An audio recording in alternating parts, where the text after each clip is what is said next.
우리 시간 함께 하나님 말씀 함께 좀 나눴으면 좋겠는데요. 우리 창세기 말씀입니다. 창세기 40장 우리 9절부터 23절까지 말씀인데요.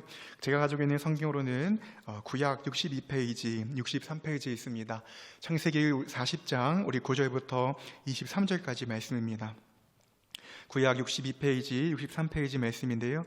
우리 가정에서 드리고 있는 되신 분들도 우리 성경책을 가져와서 우리 함께 말씀을 피고 우리 함께 하나님 말씀 앞에 나아갔으면 좋겠습니다.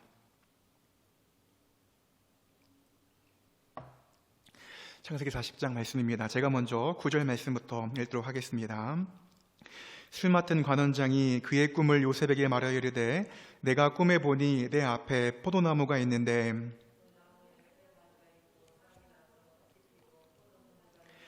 내 손에 바로의 잔이 있기로 내가 포도를 따서 그 즙을 바로의 잔에 짜서 그 잔을 바로의 손에 들였노라. 지금부터 사흘 안에 바로가 당신의 머리를 들고 당신의 전직을 회복시키리니 당신이 그 전에 술 맡은 자가 되었을 때에 하던 것 같이 바로의 잔을 그의 손에 들이게 되리이다.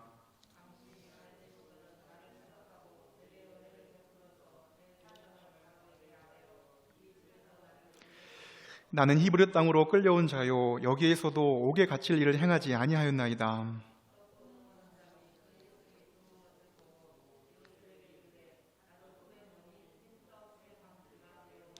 맨 윗광주리가 바로를 위하여 만든 각종 구운 음식이 있는데 새들이 내 머리에 광주리에서 그것을 먹더라.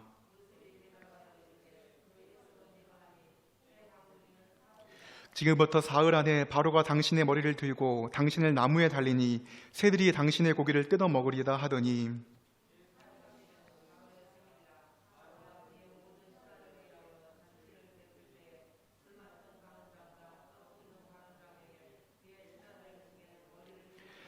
바로의 술 맡은 관원장은 전직을 회복하며 그가 잔을 바로의 손에 받들어 드렸고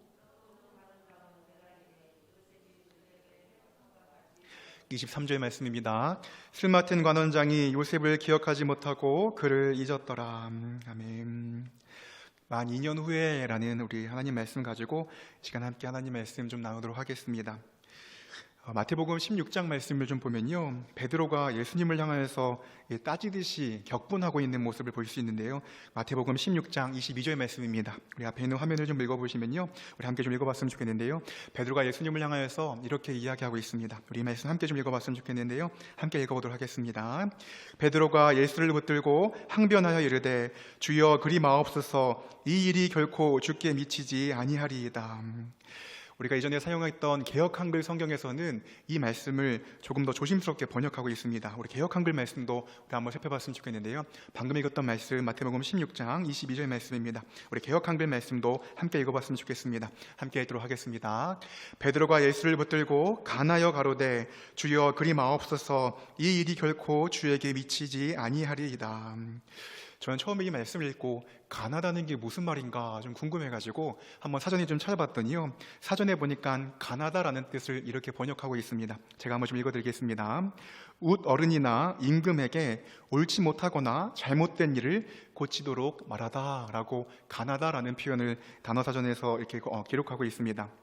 한글 성경에서는요, 이거를 그냥 베드로가 예수님에게 간했다라고 번역하고 조심스럽게 표현하고 있지만, 베드로가 지금 예수님을 향하여서 무언가 당신은 잘못되었으니 이것은 고쳐야 됩니다 라고 이야기하고 있는 것은 분명한 사실인 것 같습니다. 이 항변했다, 간했다라는 이 표현이 동일한 단어가 바로 이어지는 마태복음 17장에서도 표현되고 있는데요. 마태복음 17장 우리 18절 말씀도 우리 한번 좀 읽어봤으면 좋겠는데요. 베드로가 예수님을 향하여서 항변했다라고 이야기하는 그 단어가 이 단어에서는 이렇게 사용되고 있습니다. 우리 18절 말씀인데요. 이 말씀도 우리 함께 읽어봤으면 좋겠습니다. 함께 읽도록 하겠습니다. 이에 예수께서 꾸짖으시니 귀신이 나가고 아이가 그때부터 나으니라. 곧 예수님께서 귀신을 향하여서 꾸짖으셨다라고 이야기하는 이 단어가 동일하게 베드로가 예수님을 향하여서 항변했다라고 이 성경이 번역하고 있습니다. 아마도 이제 한글 성경은 이제 조금 조심스럽게 어떻게 베드로가 예수님을 향하여 꾸짖을 수 있을까라고 생각을 하니까 처음 개역 한글에서는 가나다라고 번역한 것 같고요. 개역 개정에서는 예수님을 향하여 항변했다라고 번역하고 있지만 실제로 이 단어는 책망하다, 벌하다, 화내다 라는 뜻을 담고 있는 분명한 단어입니다. 베드로 생각에 지금 예수님이 도대체 뭘 잘못했길래 예수님을 향하여서 지금 꾸짖고 있고 항변하고 있는지 우리 바로 이전 말씀인 마태복음 16장 21절부터 우리 22절 말씀을 한번 좀 찾아봤으면 좋겠는데요. 베드로가 지금 자신의 생각이 도대체 무엇이길래 예수님의 생각은 잘못됐다라고 이야기하고 당신은 이것을 고쳐야 됩니다라고 이야기하고 있는지 우리 마태복음 16장 말씀을 우리 한번 가서 읽어봤으면 좋겠습니다. 21절 우리 22절 말씀인데요. 이 말씀도 함께 읽어봤으면 좋겠습니다. 함께 읽어보도록 하겠습니다. 이때로부터 예수 그리스도께서 자기가 예루살렘에 올라가 장로들과 대제사장들과 서기관들에게 많은 고난을 받고 죽임을 당하고 제3일에 살아나야 할 것을 제자들에게 비로소 나타내시니 베드로가 예수를 붙들고 항변하여 이르되 주여 그리 마옵소서. 우리 21절 말씀을 좀 다시 띄워주시면요, 지금 베드로의 생각이 지금 예수님의 생각과 다르고 예수님의 생각이 지금 잘못되었으니 예수님의 생각을 좀 고쳐주세요 라고 이야기하고 있는 그 지점이 무엇이냐면, 예수님께서 이때로부터 처음으로 제자들에게 내가 이제 많은 고난을 받고 십자가에서 죽임을 당해야 된다라고 이야기한 그 시간 이후에 베드로가 예수님을 향하여서 당신이 생각을 고치세요 라고 이야기하고 있는 게 예수님을 향하여 항변하고 꾸짖고 있다는 장면입니다. 그런데 베드로가요, 아마 예수님을 향하여서 조용히 타이르듯이 예수님에게 이야기했던 것 같지 않아 보입니다. 우리 마태복음 16장 22절을 세번역으로 좀 읽어봤으면 좋겠는데요, 세번역은 이 말씀을 조금 더 의역하며 역동적으로 이렇게 번역하고 있습니다. 마태복음 16장 22절 말씀인데요, 세번역으로 우리 한 번 더 읽어봤으면 좋겠습니다. 함께 읽어보도록 하겠습니다.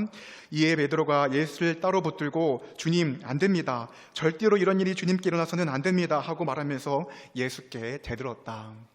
아마 제가 말씀드렸던 것처럼 이 항변했다라는 단어를 예수를 따로 붙들고 대들었다라는 표현으로 세번역은 의역을 하고 있는 것 같습니다. 주님 절대 안 됩니다, 주님 이런 일은 주님께 일어나서는 안 됩니다 라고 이야기하며 예수님을 향하여 격분하고 있는 것이 베드로의 모습이라는 것을 분명히 알 수 있습니다. 마치요 예수님을 향하여서 멱살을 잡듯이 베드로가 따로 예수님을 불러서 지금 십자가에서 죽는다는 게 말이 됩니까? 라고 이야기하며 자신 안에 있는 분노와 화를 내고 있는 게 마태복음 16장에서 베드로의 모습인 것을 알 수 있는데요, 이스라엘 백성들의 모습도 아주 동일한 것을 분명히 알 수 있습니다. 우리 민수기 말씀인데요, 민수기 14장 우리 1절 말씀을 좀 읽어보면 이스라엘 백성의 모습들도 아주 동일한 것을 알 수 있습니다. 우리 민수기 14장 1절 말씀인데요, 이 말씀도 우리 한번 좀 같이 읽어봤으면 좋겠습니다. 함께 읽도록 하겠습니다. 온 회중이 소리를 높여 부르짖으며 백성이 밤새도록 통곡하였더라. 마치 베드로가 예수님을 향하여서 격분하듯이요, 이스라엘 백성들이 밤새도록 통곡하며 소리 높여 부르짖으면서 지금 자신들의 감정을 표현하며 밤새도록 울고 있는 모습이 민수기 14장에서의 모습입니다. 도대체 무슨 일이 있었길래 이들이 지금 감정적으로 격분되어 있는지 우리가 알고 있는 것처럼 민수기 13장에서 이런 사건이 있는데요, 민수기 13장 우리 31절부터 33절까지 말씀인데 우리가 너무나도 잘 알고 있는 정탐꾼 사건이 기록되어 있습니다. 민수기 13장 우리 31절부터 33절까지 말씀입니다. 우리 말씀도 계속해서 읽어봤으면 좋겠는데요, 함께 읽어보도록 하겠습니다. 그와 함께 올라갔던 사람들은 이르되 우리는 능히 올라가서 그 백성을 치지 못하리라. 그들은 우리보다 강하니라 하고 이스라엘 자손 앞에서 그 정탐한 땅을 악평하여 이르되 우리가 두루다니며 정탐한 땅은 그 거주민을 삼키는 땅이요 거기서 본 모든 백성은 신장이 장대한 자들이며 거기서 네피림 후손인 아낙 자손의 거인들을 보았나니 우리는 스스로 보기에도 메뚜기 같으니 그들이 보기에도 그와 같았을 것이니라. 이 사건이 기록되고 나서 민수기 14장에 이스라엘 백성들이 보이는 반응이 밤새도록 통곡했다라고 성경은 분명히 이야기하고 있습니다. 이들이 보이고 있는 이 반응이요, 단순히 아낙 자손과 네피림 후손을 보고 단순히 두려워했던 것이 아니라 이들이 이렇게 통곡하며 감정적으로 격분되어 있으며 마치 베드로처럼 우리가 그것을 동의할 수 없습니다라고 하는 그 이유를 그 밑에 절 우리 2절부터 3절까지 말씀을 읽어보면 그 이유를 분명히 알 수 있는데요, 우리 민수기 14장 2절부터 3절까지 세번역 말씀으로 우리 한번 좀 읽어봤으면 좋겠는데 이들이 왜 이렇게 지금 밤새도록 통곡하고 있는지 우리 2절과 3절 말씀을 세번역으로 한번 좀 읽어봤으면 좋겠습니다. 온 회중이 소리 높여서 울며 통곡하고 있는 그 사건이 왜 그러고 있는지를 2절 3절은 아주 잘 설명해주고 있습니다. 세번역 말씀인데요, 함께 좀 읽어보도록 하겠습니다. 온 이스라엘 자손이 모세와 아론을 원망하였다. 온 회중이 그들에게 말하였다. 차라리 우리가 이집트 땅에서 죽었더라면 더 좋았을 것이다. 아니면 차라리 우리가 이 광야에서라도 죽었더라면 더 좋았을 것이다. 그런데 주님은 왜 우리를 이 땅으로 끌고 와서 칼에 맞아 죽게 하는가? 왜 우리 아내들과 자식들을 사로잡히게 하는가? 차라리 이집트로 돌아가는 것이 좋겠다. 이들이 지금 원망하며 밤새도록 통곡하며 격분하며 하나님을 원망하고 있는 그 이유가 무엇이냐면 지금 자신들이 죽을 것 같다는 겁니다. 지금 이곳까지 어떻게든 왔는데 이들과 싸우다가는 정말 죽을 것 같으니까 야, 여기서 죽을 바에는 차라리 우리가 이집트의 노예 생활을 할 때에 죽는 게 낫지, 아니 차라리 여기서 죽을 바에는 차라리 우리가 광야에서 죽었으면 더 좋았을 것이다 라고 이야기하며 불평을 하고 있는 겁니다. 이들이 출애굽하면서 하나님을 기대했던 모습은 무엇이냐면 적과 꿀이 흐르는 가나안 땅이고 평안과 안정입니다. 그런데 하나님께서 이들을 그렇게 쉽게 인도하시지 않고, 하나님께서 이들을 그렇게 인도해 주지 않으니 이들이 지금 감정적으로 격분되어 있고 분노하고 원망하고 있는 모습을 분명히 알 수 있습니다. 베드로가요, 마태복음 16장에서 이는 주는 살아계신 하나님의 아들입니다 라는 그 이야기 앞에, 하나님 앞에, 예수님 앞에 칭찬받았음에도 불구하고 갑자기 예수님을 향하여서 멱살을 잡으며 자신의 감정을 토해내며 예수님 그것은 안 됩니다 라고 이야기하는 것도 동일한 모습입니다. 왜냐하면요, 베드로는 예수님과 동행하면서 예수님과 함께 따라 살면서 내 삶이 좀 평안하고 안정되어질 거라고 생각했는데, 그 예수님이 갑자기 죽는다고 이야기하니까 예수님을 향하여서 격분하며 꾸짖고 있는 것이 마태복음 16장에서의 모습입니다. 팀 켈러라는 이 목사님이요, 내가 만든 신이라는 곳에서 써놓은 아주 중요한 통찰이 있는데요, 이 말씀을 우리 한번 좀 같이 읽어보면 제가 여러분에게 나누고 싶은 베드로의 모습과 이스라엘 백성들의 모습이 잘 통합되어서 이해되어질 겁니다. 우리 팀 켈러가 쓴 내가 만든 신의 일부인데요, 우리 집중해서 한번 좀 읽어보면 지금 이들이 왜 감정적으로 반응하고 있는지 제가 한번 좀 읽어드리겠습니다. 당신의 진짜 신은 무엇인가? 당신은 정말 무엇을 위해 살고 있으며 믿는다고 고백하는 하나님 말고 당신의 실제 신은 무엇인가? 그 답을 아는 좋은 방법이 있다. 기도한 대로 되지 않았다고 분노가 폭발하거나 깊은 절망에 빠지게 된다면 그것이 당신의 실제 신일 수 있다. 가장 통제하기 힘든 자기 감정을 보라. 당신의 우상을 가장 고통스러운 감정의 밑바닥에서 찾으라. 특히 좀처럼 거치지 않은 감정이나 뻔히 잘못인 줄 아는 행동으로 당신을 몰아가는 감정에 주목해야 한다. 베드로도요, 그리고 이스라엘 백성들도요, 하나님을 향하여서 이렇게 저렇게 볼멘 소리를 하며 이렇게 저렇게 격분하며 온통 울며 하나님을 향하여서 밤새도록 울고 있는 이들의 감정은요, 이들의 깊은 절망에 빠져 있는 것은 하나님을 따라가서 살아가고자 하는 이 삶에 집중되어 있는 것이 아니라 결국 그들은 하나님을 쫓아가며 살아가고 있지만 결국 하나님과 함께 살아가는 그 삶의 모습이 아니라 자신이 하나님과 함께하며 무엇인가를 기대했었고, 그것이 지금 이루어지지 않으니까 죽을 것 같으니까 격분하며 원망하고 있는 것이고, 예수께서 십자가에서 죽으신다고 이야기하니 자신의 감정이 폭발하고 있는 것이 마태복음 16장에서의 베드로의 모습입니다. 가만 좀 돌아보면요, 우리가 어떤 지점에서 살다가 갑자기 우리 안에 감정이 격하게 올라오거나 하나님을 향하여서도 기도하면서 도대체 이게 무엇입니까? 라고 이야기하며 우리의 감정선이 건드려지면서 우리의 분노가 폭발하게 되면 그 모습이 팀 켈러는 우리의 우상이 건드려진 것이라고 이야기하고 있습니다. 하나님, 내가 이만한 삶을 기대하고 있고요, 내가 내 삶 속에서 하나님을 믿고 따라가며 살아가고 있지만 내게 그저도 이 정도의 연봉은 좀 기대하고 있고요, 내가 하나님 이 정도 살아가면서 내 가정의 행복과 내 가정 안에서의 이 정도의 건강은 좀 필요한데 하나님 앞에 나와 간구하고 신앙생활하고 믿음생활하며 살아가고 있는데, 그런데 하나님께서 그 지점들을 하나님께서 갑자기 건들면 우리가 하나님 앞에 나와 하나님을 향하여 폭발하거나 예수를 향하여 꾸짖으며 나아갈 수 있는 게 우리의 모습이라고 분명히 이야기하고 있습니다. 그러면서 우리의 그 감정을 자세히 보면 우리의 우상의 실체가 탄로나는 것이다 라고 팀 켈러 목사님은 분명히 이야기하고 있습니다. 이스라엘 백성들의 모습이나 베드로의 모습이나 그저 예수님을 쫓으면서 자신의 삶의 안정감이 필요했었고, 그저 가나안 땅의 젖과 꿀이 흐르는 땅을 살아가면서 그저 평안을 바랬던 이들이 갑자기 삶의 위기 가운데에 자신이 죽을 것 같은 그 생의 위기가 찾아오니까 이들의 반응들을 볼 때에 이들이 정말 뭘 중요하게 여겼는지, 예수님을 함께 살아가고 하나님을 따라간다고 살아가는 그 여정 중에 진짜 하나님을 사랑하는 것이 아니라 자기에게 정말로 안정감이 중요하고 자기에게는 정말 평안이 중요했는데 그것이 건드려지니까 하나님을 향하여 원망하고 하나님을 향하여 폭발하고 반응하고 있는 것이 그 모습이라는 것을 팀 켈러는 우리에게 중요하게 통찰을 하고 있습니다. 잠시 후에 또 여러분하고 좀 나누겠지만요, 우리가 하나님 앞에 나와 기도하면서 보이고 있는 분노와 낙담, 절망의 우리의 반응들을 보면요, 우리가 격분하고 있는 그 지점을 좀 자세히 살펴보면 우리의 믿음의 실체가 아주 그대로 드러나는 겁니다. 하나님, 내가 이거 그렇게 기도했는데 왜 응답해 주지 않으십니까? 내가 하나님을 섬기고 내가 나름 하나님을 위해서 순종하고 봉사한다고 지금 이 걸음을 걸어가고 있는데 왜 하나님이 이 자리 가운데에 내 기도를 들어주지 않으십니까? 라는 그 가운데에 하나님 앞에 나와 엎드려 겸손함으로 나아가는 것이 아니라 하나님을 향하여 꾸짖기도 하고 하나님을 향하여 원망하며 불평하며 밤새도록 통곡하고 있는 우리의 모습을 보면 그것이 진짜 우리의 우상의 실체라는 것을 오늘 본문은 또 우리 가운데 분명히 이야기하고 있습니다. 있습니다. 서론이 조금 길었지만요, 저는 베드로의 모습과 또 이스라엘 백성들의 모습, 또 제 모습을 보면서 우리가 어떤 부분에서 분노하고 있고 우리가 어떻게 어떤 부분에서 우리의 믿음과 우리의 수준을 마주하게 되는지를 참 많이 묵상해 보면서, 어찌 보면 정말 하나님 앞에 나와 분노해도 전혀 부족하지 않은 인물이 한 명 등장하는데, 바로 오늘 본문의 요셉입니다.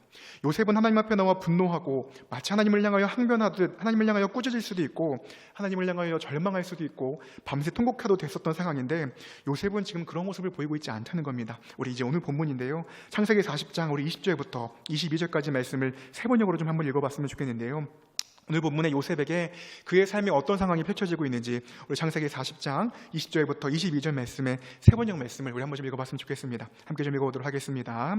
그러한 지 사흘째 되는 날, 그날은 바로의 생일인데 술잔을 올리는 시종장과 빵을 구워 올리는 시종장이 신하들이 모인 자리에 불려나갔다. 바로에게 술을 따라 올리는 시종장은 직책이 회복되어서 잔에 술을 따라서 바로의 손에 올리게 되었고, 빵을 구워 바치는 시종장은 매달려서 처형되니 요셉이 그들에게 해몽하여 준 대로 다 되었다. 우리가 주일학교 때부터 알았던 너무 유명한 말씀입니다. 우리가 알고 있는 것처럼 요셉이 감옥에 갇히게 되고요, 그 가운데에 떡 굽는 간원장과 술 맡은 간원장이 하루아침에 동일한 꿈을 꾸게 됩니다. 그런데 이들이 그 꿈 가운데에 도대체 이게 무슨 꿈인가 고민하고 있는 상황 속에 요셉에게 이 꿈 얘기를 했더니, 요셉이 그들에게 꿈을 해몽해 줍니다. 술 맡은 관원장을 향하여서는 3일 후에 당신은 다시금 복직하게 될 겁니다 라고 이야기하고, 이 떡 맡은 관원장에게는 당신은 3일 후에 목숨을 잃게 될 것입니다 라고 이야기를 합니다. 우리 22절 말씀인데요, 22절 후반절 말씀을 보면 분명히 성경에 이렇게 기록하고 있습니다. 요셉이 그들에게 해몽하여 준 대로 다 되었다라고 분명히 이야기하고 있습니다. 요셉은 자신의 꿈 해몽처럼 모든 것이 이루어졌으니까요, 아마 이제 이 술 맡은 관원장이 바로 옆에 가서 내 이야기를 좀 해주면 내 안에 있던 이 감옥살이가 이제 좀 끝날 거라고 기대했을 거라고 보입니다. 우리 그 간절함이 창세기 40장 우리 13절부터 15절까지 말씀에 그 간절함이 그대로 문헌하고 있는데요, 창세기 40장 우리 13절부터 15절 말씀을 우리 한번 좀 읽어보면 요셉이 지금 이 술 맡은 관원장을 향하여 이렇게 이야기하고 있습니다. 우리 13절부터 15절 말씀인데요, 함께 좀 읽어봤으면 좋겠습니다. 지금부터 사흘 안에 바로가 당신의 머리를 들고 당신의 전직을 회복시키리니, 당신이 그 전에 술 맡은 자가 되었을 때에 하던 것 같이 바로의 잔을 그의 손에 드리게 되리이다. 당신이 잘 되시거든 나를 생각하고 내게 은혜를 베풀어서 내 사정을 바로에게 아뢰어 이 집에서 나를 건져주소서. 나는 히브리 땅에서 끌려온 자요, 여기서도 옥에 갇힐 일을 행하지 아니하였나이다. 이곳에서 요셉의 간절함이 느껴나는 게요, 갑자기 술 맡은 간원장이 요셉에게 나 꿈을 꿨는데 이게 무슨 꿈인지 모르겠어 라고 이야기했더니, 요셉이 술 맡은 간원장에게 친절하게 꿈을 해석해주고 해몽해줍니다. 3일만 있으면 바로가 당신에게 복직시켜 줄 거니까 그때 제발 나를 좀 기억해 주셔서 내가 지금 이 억울한 옥살이에서 나를 좀 해방시켜 주세요 라고 이야기하며 이 술 맡은 관원장에게 이 부탁을 하고 있는 겁니다. 그런데 3일 만에 이 꿈대로 되어진 술 맡은 관원장이 어떤 모습을 보이고 있냐면요, 창세기 40장 23절에 우리 세 번역 말씀을 좀 읽어봤으면 좋겠는데요, 23절 말씀입니다. 우리 이 말씀도 함께 좀 읽어봤으면 좋겠는데요, 함께 읽어보도록 하겠습니다. 그러나 술잔을 올리는 시종장은 요셉을 기억하지 못하였다. 그는 요셉을 잊고 있었다. 요셉이 술 맡은 관원장의 꿈을 해석해주면서 3일만 있으면 나랑 같이 감옥에 있었던 이 술 맡은 관원장이 드디어 이제 바로에게 다시 돌아갈 수 있겠구나, 바로에게 좀 가서 내가 지금 억울한 누명을 써서 감옥 안에 있다는 것을 좀 이야기해주면 내가 이제 이 억울한 누명살이를 좀 벗어날 수 있겠구나라는 기대를 가지고 있었는데, 23절의 세 번역 말씀은 뭐라고 이야기하냐면, 그러나 술잔을 올리는 시종장은 요셉을 기억하지 못하였다. 그는 요셉을 잊고 있었다라고 분명히 이야기합니다. 그리고 그 기간이 오늘 본문 우리 다음 말씀인데, 창세기 41장 1절 말씀인데요, 만 2년 후라고 기억합니다. 만 2년 후에 바로가 꿈을 꾼 줍이라고 이야기합니다. 곧 요셉은 2년 동안 도대체 정초를 알 수 없고 끝을 알 수 없는 그 2년의 시간들 속에서 도대체 이게 도대체 무엇이지? 술 맡은 관원장은 왜 내 부탁을 들어주지 않는 건지라는 시간들 속에 이 요셉은 그 시간들을 보내고 있었다는 겁니다.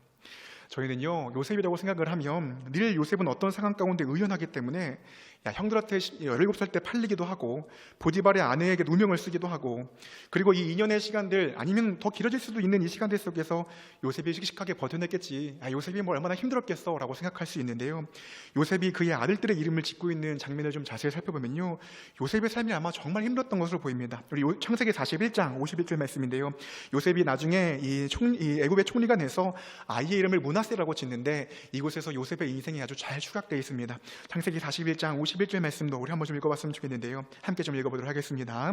요셉이 그의 장남의 이름을 므낫세라 하였으니 하나님이 내게 내 모든 고난과 내 아버지의 온 집 일을 잊어버리게 하셨다 함이요. 온갖 순환과 고생과 고난을 다 하고 나서 요셉이 자기의 첫째 아들 이름을 므낫세라고 짓는데요. 그 므낫세 이름이 무슨 뜻이냐면요, 우리 계속 띄워넣어 주시면요, 하나님이 내게 내 모든 고난과 내 아버지의 온 집의 일을 잊어버리게 하셨다라고 이야기하며 자신의 아들의 이름을 므낫세라고 짓고 있습니다. 17세의 어린 소녀가 형들의 해코지 가운데에 갑자기 머나먼 땅에 팔려갔었던 그 고난과 비탄이 저는 이 므낫세라는 이름 안에 그대로 느껴진다는 생각이 듭니다.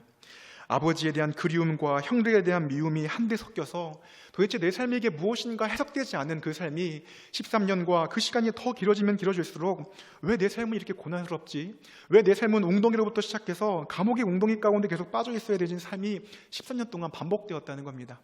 우리는 그저 요셉은 그냥 씩씩했고 요셉은 늘 의연했으니까 하나님을 향하여 원망하지도 않고 하나님을 향하여서 불평도하지 않고 그저 그 시간을 보냈겠구나라고 생각하지만요, 저는 이 므낫세를 일하고 이름 짓는 이 요셉의 삶을 돌아볼 때에 얼마나 이의 삶이 고통스러웠을까. 만약 요셉이 정말 지금의 시편과 같은 말씀을 기록해 놓았으면 얼마나 다윗과 같은 많은 시편을 기록해 놨을까. 그 물 웅덩이에서 하나님 앞 그 형들에게 버림받고 보디발에게 누명을 쓰며 감옥에 갇히는 그 삶 속에서 요셉은 그 끝을 알 수 없는 하루하루의 삶 속에서 얼마나 버티기 힘들고 얼마나 어려웠을까. 그리고 그 가운데에 하나님을 향하여 원망하고 불평하여도 누구도 뭐라고 하지 못할 만큼 참 비참한 삶을 살았던 것이 요셉의 모습이라는 것을 그 아들의 이름을 통하여 분명히 알 수 있습니다. 둘째 아들의 이름인데요, 창세기 41장 52절 말씀입니다. 우리 둘째 아들의 이름을 에브라임이라 지으며 이렇게 이야기하고 있습니다. 창세기 41장 52절 말씀인데요, 함께 좀 읽어보도록 하겠습니다. 차남의 이름을 에브라임이라 하였으니 하나님이 나를 내가 수고한 땅에서 번성하게 하셨다 함이었더라. 하나님께서 나를 수고한 이 땅 가운데에서 내가 도저히 이유를 알 수 없는 23년의 삶 속에서 너무 힘들었던 이 시간들 속에서 그 끝을 알 수 없는 삶 속에서 하나님이 나에게 이 모든 것을 번성했다라고 분명히 이야기하고 있습니다. 저는 그래서요, 창세기 40장 23절 말씀에 이 말씀이 이 요셉의 삶을 조금 묵상해 보니까 이렇게 보이기 시작했는데요. 우리 창세기 40장 23절 세번역 말씀을 우리 다시 한번 좀 띄워주시면요, 저는 요셉이요, 그러나 술잔을 올리는 시종가는 요셉을 기억하지 못하였다, 그는 요셉을 잊고 있었다라는 이 말씀이 저는 이렇게 읽혀지기 시작했습니다. 그러나 하나님께서는 요셉을 기억하지 못하였다, 그러나 하나님께서는 요셉을 잊고 있었다. 요셉은 믿음이 강하니까 그냥 술 맡은 관원장이 그냥 이 이야기를 까먹었고 언제 끝을 알 수 없는 그 시궁창과 같은 그 감옥의 생활을 계속하는 것을 요셉은 잘 버틸 수 있었겠다 생각이 들지만요, 사실 이 모습이 우리의 모습이라고 생각이 들면요, 우리 안에 이 술 맡은 관원장에 대한 분노, 하나님이 분명히 모든 것을 주관하신다면 왜 하나님께서 나를 잊고 계시는지, 왜 나는 이 억울한 누명을 계속해서 내가 살아내는지에 대한 아마 요셉의 시름이 분명히 있었을 거라 생각이 듭니다. 요셉의 삶을 잠잠히 묵상해보고 요셉의 아들들의 이름을 통하여 요셉의 삶을 묵상해보면 하나님께서 요셉을 기억하지 못하신 것 같아 보이고 하나님이 요셉을 잊고 있었던 것 같은 그 모습이 분명히 요셉에게 있었다는 시간입니다. 그런데 더 혼란스러운 것은요, 요셉에게 있는 이 간격입니다. 무슨 말씀이냐면요, 하나님께서 분명히 꿈을 해석하신 놀라운 은혜를 주셨고 하나님께서 모든 여정들 가운데 요셉과 함께 했다라고 성경은 분명히 이야기하고 있는데 이상하게도 내 삶은 여전히 감옥의 삶이라는 겁니다. 우리 창세기 39장 21절부터 23절 말씀을 좀 읽어보면요, 여호와께서 요셉과 함께 하셨다라는 분명한 말씀이 기록되어 있습니다. 창세기 39장 우리 21절부터 23절 말씀도 우리 같이 한번 좀 읽어봤으면 좋겠는데요, 함께 좀 읽어보도록 하겠습니다. 여호와께서 요셉과 함께 하시고 그에게 인자를 더하사 간수장에게 은혜를 받게 하시매 간수장이 옥중제수를 다 요셉의 손에 맡김으로 그 제반 사물을 요셉이 처리하고 간수장은 그의 손에 맡긴 것을 무엇인지 살펴보지 아니하였으니 이는 여호와께서 요셉과 함께 하심이라 여호와께서 그를 범사에 형통하게 하셨더라. 여호와께서 요셉과 함께 하셨음을 만인이 다 알고 있었습니다. 간수장도 알고 있었고 요셉 분명히 스스로도 알고 있었고 꿈을 해석하면서 이 꿈이 이루어지고 있는 것을 보면서도 분명히 하나님께서 내게 은혜 주신다는 것을 분명히 요셉은 알고 있었습니다. 그런데 창세기 40장에서 41장까지 술 맡은 관원장이 이 모든 것을 잊어버리고 우리는 이것을 역사 가운데에 만 2년 후에 하나님이 바로에게 꿈을 주셨다는 것을 분명히 알 수 있지만 이 기간이 언제인지 알지 못하는 요셉은 여호와께서 나와 함께 하셨다라고 하는 이 모습과 내 현실의 이 감옥에 사는 삶이 결코 이것이 해석이 되지 않는 겁니다. 우리는 너무 쉽게요, 여호와께서 요셉과 함께 계시면 그 감옥도 천국과 같았겠지, 여호와께서 요셉과 함께 계시면 요셉은 그 가운데서도 늘 찬송했겠지, 있겠지라는 생각이 들 수 있지만요, 우리가 므낫세와 에브라임의 이름을 살펴봤던 것처럼 그 감옥에서의 그 누명을 썼던 그 모습들, 그리고 술 맡은 간원장을 향하여서 내가 억울한 짐을 싸고 있으니까 얼른 바로에게 나를 좀 풀어주세요 라고 이야기하는 모습을 봤을 때에 결코 이 40장에서 41장에서의 이 하나님이 마치 정말 요셉의 삶을 잊어버린 것 같은 이 시간들은 요셉에게 결코 쉽지 않았던 시간이라는 겁니다. 이런 해석을요, 한 주석서에서 이렇게 표현하고 있습니다. 제가 한번 좀 읽어드리겠습니다.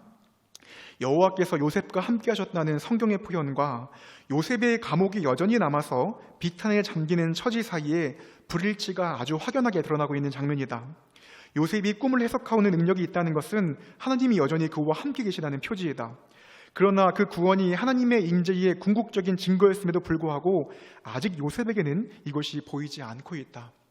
하나님이 우리 가운데 분명히 은혜를 주십니다. 하나님이 우리 가운데 영적인 은사들을 분명히 허락해 주시고요, 하나님이 우리 가운데 놀라운 은사들을 허락해 주고 계시는데 여전히 내 삶이 감옥과 같고 여전히 내 삶이 해결되지 않는 일들이 내 안에 계속해서 반복되어지며 하나님께서 나를 잊으신 것 같고 하나님이 나에게 침묵하고 계신 것 같은 상황에 맞닥뜨릴 때에 그때에 우리의 실체가 드러난다는 겁니다. 무슨 말이냐면요, 이스라엘 백성들도 분명히 홍해를 거르는 놀라운 기적을 경험했습니다. 10가지 기적을 경험하는 놀라운 경험들을 분명히 했고요, 하나님께서 눈앞에서 생수를 불러내치는 놀라운 기적들을 분명히 경험하고 체험하였던 것이 이스라엘 백성들의 분명한 모습입니다. 하나님이 함께 하신 것을 이스라엘 백성들이 분명히 경험하고 체험하였지만 여전히 내 눈앞에 있는 감옥과 같은 현실, 여전히 눈앞에 있는 자신이 어찌할 수 없는 현실들 가운데에 이들은 원망하고 있었다는 겁니다. 그렇기 때문에 오늘 본문의 요셉도요, 하나님 나와 함께하고 계시면 도대체 이게 무엇입니까? 라고 하나님을 향하여 원망하며 왜 내 감옥과 같은 현실 앞에서는 하나님 이게 왜 침묵하고 계시는 겁니까? 라고 이야기하며 하나님 앞에 나와 분노할 수도 있었고 하나님을 향하여 저항하며 원망할 수도 있었다는 상황이 분명히 이 요셉에서의 모습입니다. 저는 근데요, 이때가 우리의 믿음의 실체가 아주 잘 드러나고 있는 아주 중요한 생각이 듭니다. 내가 정말 하나님을 따라 섬기고 있는지, 아니면 내가 하나님과 함께하고 있지만 내가 여전히 하나님이 아닌 다른 우상을 섬기며 나아가고 있는지, 이 하나님이 침묵하고 계시는 이 시간들 속에, 이 만 2년의 시간들 속에 우리의 반응을 보면 우리가 진짜 무엇을 따라가고 있는지를 분명히 알 수 있는데요, 우리 창세기 39장 말씀을 우리 다시 한번 좀 읽어봤으면 좋겠는데요, 창세기 39장 우리 21절부터 23절 말씀, 우리 말씀을 좀 다시 한번 좀 읽어봤으면 좋겠습니다. 창세기 39장 우리 21절부터 23절 말씀인데요, 요셉이 어떻게 이런 모습을 보일 수 있었는지 우리 21절부터 23절 말씀입니다. 함께 읽어보도록 하겠습니다. 여호와께서 요셉과 함께 하시고 그에게 인자를 더하사 간수장에게 은혜를 받게 하시매 간수장이 옥중 죄수를 다 요셉의 손에 맡김으로 그 재환 사물을 요셉이 처리하고 간수장은 그의 손에 맡긴 것을 무엇이든지 살펴보지 아니하였으니 이는 여호와께서 요셉과 함께 하심이라. 여호와께서 그를 범사에 형통하게 하셨더라. 늘 우리의 집중과 관심이 어디에 있냐면요, 우리는 여호와께서 요셉과 함께하고 계시는 하나님과 동행함에 우리는 집중되어 있지 않고요, 늘 우리는 그에게 인자를 더하셨다, 그 일을 범사에 형통케 하셨다라는 뒷부분에 집중을 하고 있다는 겁니다. 우리 21절부터 23절 말씀 다시 한번 좀 읽어봤으면 좋겠는데요, 여호와께서 요셉과 함께하고 계시는 이 장면보다 우리는 우리 가운데 받을 그 복을 더 많이 헤아리고 있다는 겁니다. 우리 21절과 23절 말씀을, 이런 일을 가지고 우리 한번 다시 좀 읽어봤으면 좋겠는데요, 함께 더 읽어보도록 하겠습니다. 함께 읽도록 하겠습니다. 여호와께서 요셉과 함께 하시고 그에게 인자를 더하사 간수장에게 은혜를 받게 하시매 간수장이 옥중 죄수를 다 요셉의 손에 맡김으로 그 재반 사물을 요셉이 처리하고 간수장은 그의 손에 맡긴 것을 무엇이든지 살펴보지 아니하였으니 이는 여호와께서 요셉과 함께 하심이라. 여호와께서는 그를 범사에 형통하게 하셨더라. 늘 우리의 관심은요, 여호와께서 요셉과 함께하고 계시는 그것이 아니라 그 모든 것을 범사에 형통하게 하셨다라는 것에 관심이 집중되어 있던 겁니다. 얼른 우리는 우리에게 인자를 더했으면 좋겠고, 얼른 우리는 우리의 삶에 하나님께서 형통하게 하시는 것에 집중되어 있는 것이지 하나님께서 우리와 함께 하시는 것에는 별로 관심이 없습니다. 여호와께서 우리 가운데 함께 하셔서 여러분의 삶이 형통하기 원합니다 라고 이야기하면 우리가 아멘 할 수 있는 이유는 여호와께서 그 존재가 우리와 함께 하는 것에 관심이 있는 것이 아니라 그저 우리의 삶이 형통하길 바라기 때문에 아멘 하고 싶다는 것이 우리의 모습입니다. 그런데 이 모습이요, 제가 서론에서 여러분하고 나눴던 것처럼 베드로가 가지고 있었던 마음의 중심이고 이스라엘 백성들이 가지고 있었던 마음의 중심입니다. 하나님이 우리와 함께 하시고 예수님이 나와 함께 하면 내 인생이 형통하겠지, 하나님이 나와 함께 하시고 내 인생 가운데 예수가 함께 했으면 우리의 인생 가운데 인자를 더하시겠지라는 그 마음의 중심이 있게 되니 갑자기 그 예수가 내 생각과 기대와 다르게 역사한다고 하니 그분을 향하여 분노하고 원통하며 항변하며 부르짖고 있는 게 베드로의 모습이라는 것을 분명히 알 수 있습니다. 그런데요, 요셉이 오늘 본문에서 하나님을 향하여 한 번도 원망하지 않고 불평하지 않고 절망하지 않을 수 있었던 아주 중요한 이유는 뭐냐면 요셉의 방점은 여호와께서 요셉과 함께 하셨다라는 것에 방점을 찍고 있었기 때문입니다. 내가 기대하는 그 하나님께서 나와 함께 하신다면, 내 모든 것을 범사에 형통하게 한다면 지금 당장 내가 이 감옥에서 나가야 되는데 라는 우리 안에 여호와와 함께하는 그것보다 더 중요한 우상이 우리 안에 잡혀 있으면 하나님을 향하여 원망하고 부르짖으며 화를 내며 분노할 수밖에 없다는 겁니다. 팀켈러 목사님이 아주 잘 우리에게 지적했던 것처럼요, 우리가 언제 분노하고 있고 우리가 언제 우리 안에 형통되어지 못되어진 것을 향하여서 하나님을 향하여 절망하고 있고 분노하고 있는지 잘 살펴보면 여호와께서 우리와 함께 하시는 그것보다 우리가 그것을 더 우상으로 섬기기 때문에 우리가 하나님을 향하여 분노하고 있다라고 이야기하는 겁니다.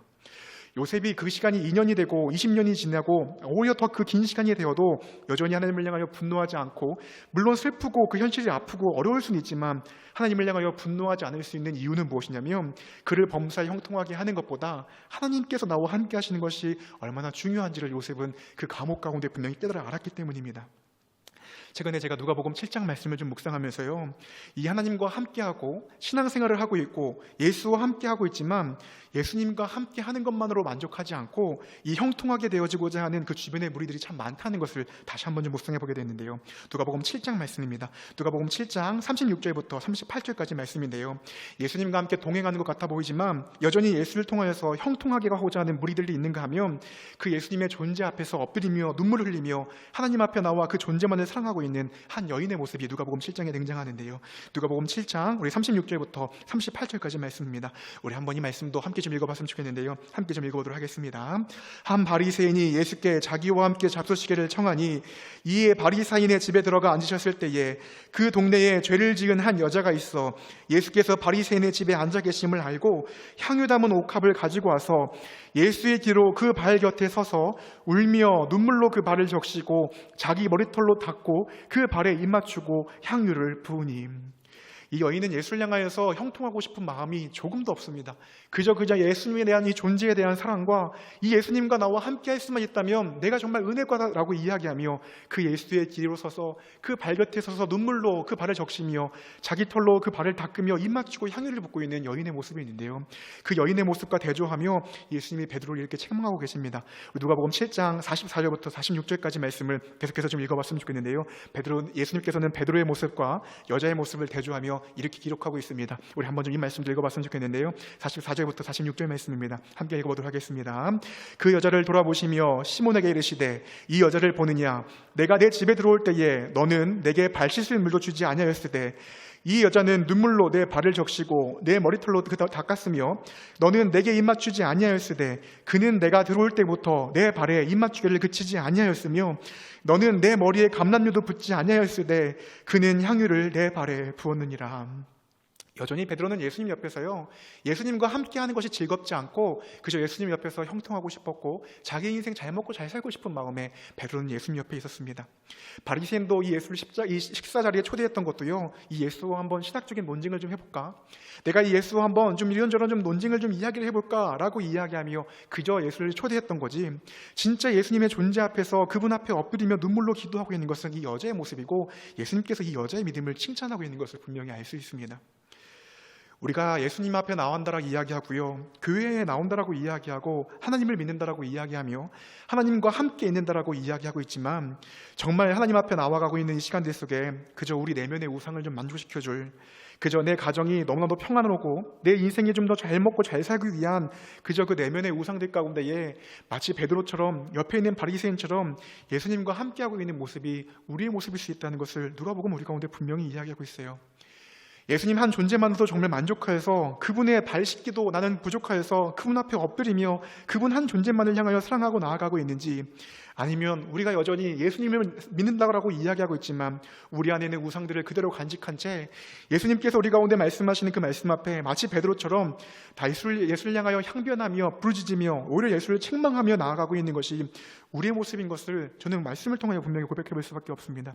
다른 이야기 할 게 아니라요, 최근에 우리가 어디에서 좌절하고 있었고, 최근에 우리가 기도할 때에 어디를 향하여 분노하고 있었고, 최근에 우리가 어디를 향하여 낭망하고 있었는지 그 모습을 자세히 살펴보고 있으면요, 우리가 하나님과 함께하고 있는 그 모습보다도, 우리 가운데 역사하고 계시는 그 하나님의 일하심보다도 나는 하나님과 함께하니까 이 정도의 형통은 있어야 된다라고 이야기하는 우리 안에 있는 그 우상들의 실체가 드러나고 있는 게 우리 안에 있는 하나님을 향하여 상해져 있고, 하나님을 향하여 낭망해져 있고, 하나님을 향하여서 분노하고 있는 게 우리의 모습이라는 것을 오늘 본문은 분명히 이야기하고 있습니다. 그런데 요셉은요, 그 자신 안에 내 인생의 형통함이 너무 중요하기 때문에 하나님이 나와 함께하든 말든 상관없이 당장 내가 이 감옥에서 나가야 된다는 것이 요셉에게 중요하지 않았기 때문에 요셉은 분노하지 않았고, 요셉은 하나님을 향하여서 항변하지 않았고, 하나님을 향하여서 믿음을 잃지 않고 절망하고 낙담하지 않고 그 시간들을 견뎌낼 수 있었다고 분명히 본문 말씀 우리 가운데 이야기하고 있습니다. 최근에 이 말씀을 좀 읽으면서요, 어떤 목사님이 아주 심플하게 이 얘기 하시더라고요. 이 술마트 관원장이 이 요셉의 이 사연을 잃어버렸을 때에 요셉은 거기서 자살해도, 요셉은 거기서 자결을 해도 누구도 요셉을 비난할 수 없었다라고 이야기합니다. 열심히 하나님 앞에 나와 믿음을 지켰고 이제 좀 내가 나아갈 수 있을까라는 기대가 있었는데, 요셉이 이 술 맡은 간원장이 이 까먹음으로 말미암아 도대체 이게 뭔가 싶은 이 상황을 요셉이 받아들였을 때에 요셉은 자살을 하고 자결을 해도 누구도 손가락질하지 못할 만큼 요셉은 극심한 상황이었다라고 분명히 이야기합니다. 그럼에도 요셉이 이 가운데 믿음을 지킬 수 있었던 것은 이 요셉 가운데에 하나님이 어떤 분인지에 대한 분명한 신앙과 믿음이 있었기 때문인데요, 이 놀라운 고백이요, 창세기 45장에 이렇게 기록되어 있습니다.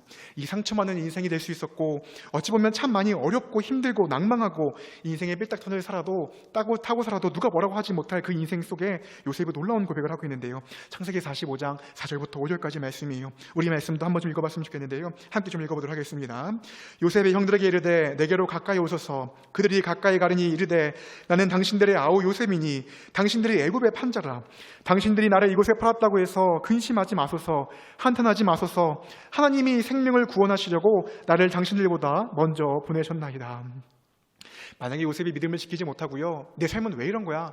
나는 17살 때 나는 막내 동생이었는데 왜 도대체 내 형들은 내 삶을 왜 이렇게 묶어가는 거야? 나는 왜 믿음 지킨다고 나름 내 정결을 지키겠다라고 했는데 보디발의 아내에게 왜 나는 이렇게 누명을 써야 되는 거야?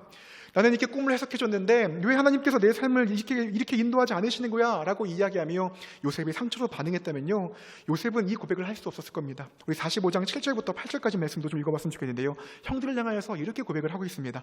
45장 7절과 8절 말씀인데요, 이 말씀도 우리 한번 좀 같이 읽어봤으면 좋겠습니다. 함께 읽어보도록 하겠습니다. 하나님이 큰 구원으로 당신들의 생명을 보존하시고 당신들의 후손을 세상에 두시려고 나를 당신들보다도 먼저 보내셨나니 그런즉 나를 이리로 보낸 이는 당신들의 아니요 하나님이시라. 하나님이 나를 바로에게 아버지 삼으시고 그 온 집의 주로 삼으시며 애굽 온 땅의 통치자로 삼으셨나이다. 아멘. 누가 요셉에게 가서요, 야, 너 왜 이렇게 인생을 이렇게 살았어? 너 왜 이렇게 인생이 어려워? 너 왜 알코올 중독으로 살아? 라고 이야기하면요, 그의 인생의 사연은 아마 수도 없었을 겁니다. 내 아들 이름은 문하세야. 나는 형에게 17세 때 팔렸기 시작했지.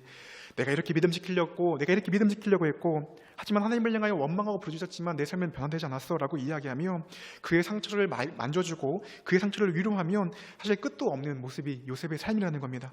근데 요셉은요, 정말 하나님께서 어떤 분이신지에 대한 분명히 믿음이 있었기 때문에 이 모든 것의 주권자가 하나님이라는 것을 분명히 알았고, 이 모든 역사와 여정들 가운데에 하나님께서 나에게 이 일을 허락하신 이유가 분명히 있었구나라는 것을 알며 하나님이 이 모든 출애굽의 역사 가운데에 나를 이 구원자로서 나를 이 시간들로 하나님께서 허락해 주셨구나라는 고백을 창세기 45장에서 분명히 알 수 있어요.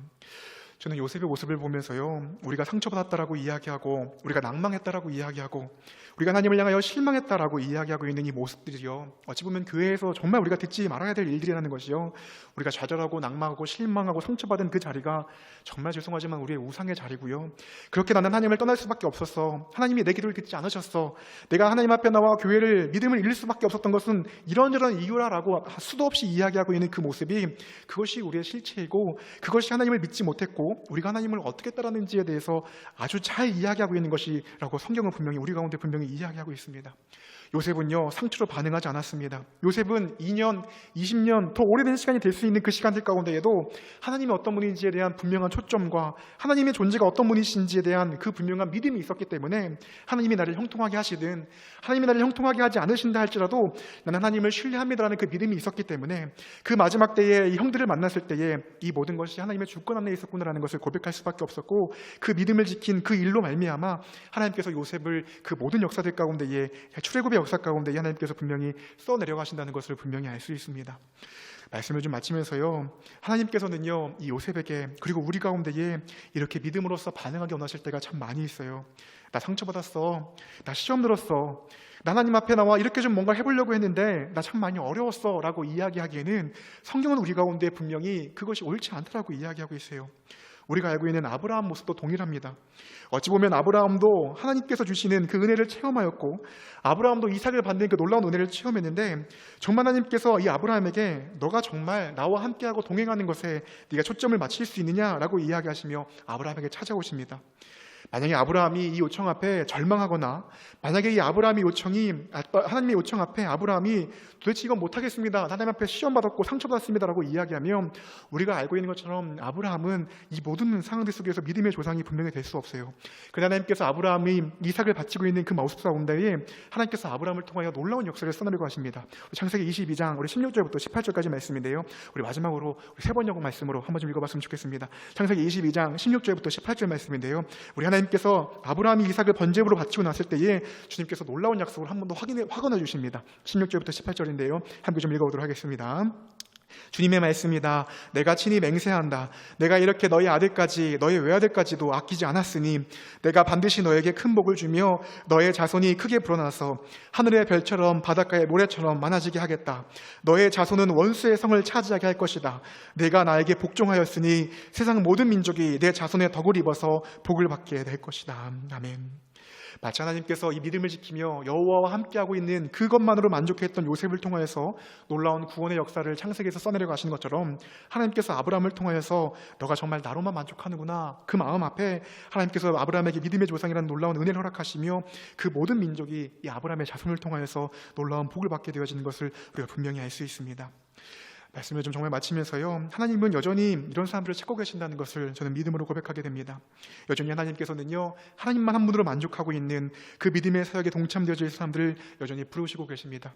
근데 여전히 우리는요, 베드로처럼, 여전히 우리는 이스라엘 백성들처럼 우리 안에 하나님보다 더 중요시 여기는 형통의 복, 하나님, 내가 하나님 별로 안 중요하고요, 나 교회 다니니까 복 좀 주세요, 내 인생 좀 잘 먹고 잘 살고 싶어요 라는 그 우상이 우리 안에 가득히 있어서 하나님께서 우리 가운데 주시고자 하시는 그 은혜 가운데에, 하나님이 우리 가운데 정말 너가 나로 만족하냐라고 이야기하는 그 은혜 가운데에 우리가 그 앞에 믿음으로 반응하거나 결단하지 못하고 여전히 하나님 앞에 나와 상처받았습니다, 하나님 앞에 나와 시험받아서 내가 좀 교회를 못 나가겠습니다라고 반응하며 우리의 믿음의 수준들을 정말 보여주고 있는 모습들 가운데에 우리가 있지 않은지, 하나님께서 우리 가운데에 분노하게 하시고, 하나님이 우리 가운데에 어떤 지점에서 낭망하게 하시고, 하나님이 우리 가운데 어느 지점에서 시험 들게 하신다는 것은, 하나님, 내가 이것을 하나님보다 더 사랑하고 있었네요, 내가 내 인생에 아주 평안하고 안정된 이 경제적인 부유함과 내 안에 이 평안함들을 하나님보다 내가 더 소중하게 여기고 있어서 내가 지금 이렇게 하나님 앞에 나와 절망하고 분노하고 화를 내고 있었네요 라고 이야기하며 하나님 앞에 나와 엎드리며 회개해야 될 문제인 거지,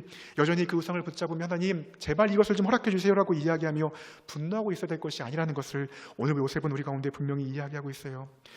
오늘 말씀을 함께 좀 나누면서요, 이 결단의 자리 가운데 우리가 좀 나아갔으면 좋겠습니다. 우리 모두가 이 우상 때문에, 우리 모두가 베드로처럼, 이스라엘 백성들처럼 그 모든 마음의 소원들이 우리 안에 우상이 가득하지만, 부활하신 그 예수님께서 베드로를 찾아오셔서 우리 안에 있는 그 우상을 제거하시고, 여전히 그 우상으로 예수님을 부인할 수밖에 없었고 예수님을 3번이나 부인했던 그 십자가 앞에서의 베드로의 모습 앞에 부활하신 예수께서 찾아오시며 다시 용납하시고 용서해 주실 때에 이 베드로가 다시금 예수님 앞에 나와서 마치 여인이 예수 앞에 나와 엎드리고 자복하였던 것처럼 십자가에 거꾸로 못 박히는 그 사명과 그 진리 앞에 예수님 한 분만을 위해 살아갔고, 그때 하나님께서 예수를 통하여서 초대교회의 놀라운 역사를 이뤄내 살리고 계신다는 것을 분명히 알 수 있습니다.